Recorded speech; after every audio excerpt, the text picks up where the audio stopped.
মুরগির মাংস আলু দিয়ে রান্না করব।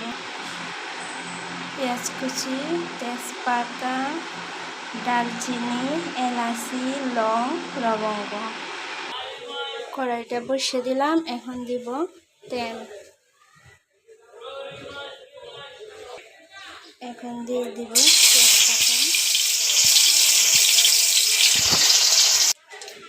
গরম মশলা, পেঁয়াজ কুচি।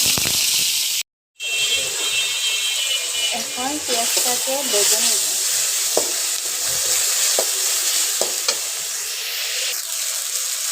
দিয়ে দিব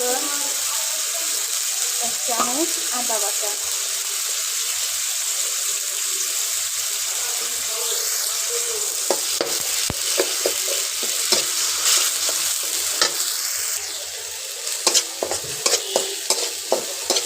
আদা বাটা দিয়ে পেঁয়াজটাকে ভেজে নিই।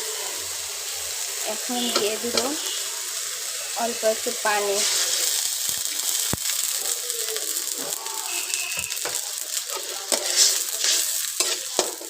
পানি দিয়ে এখন একে একে মশলা দিয়ে দেবো। পানি দিয়েছি যাতে মশলা পুড়ে না যায়, এর জন্য।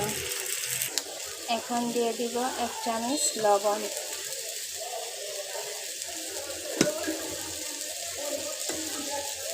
পরিমাণ মতো হলুদ,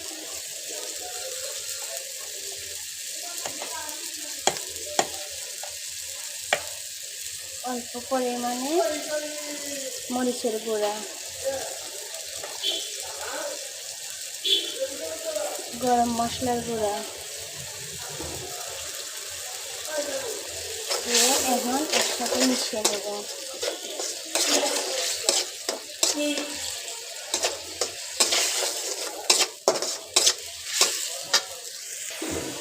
এখন ভালো করে সব মশলা একসাথে কষিয়ে নেব।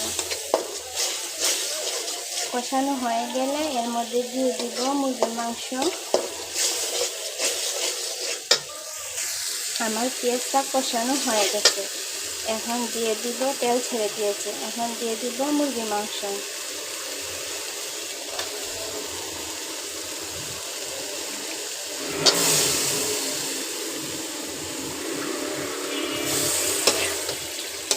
এখন মশলার সাথে মাংসটাকে একসাথে মিশিয়ে নেব।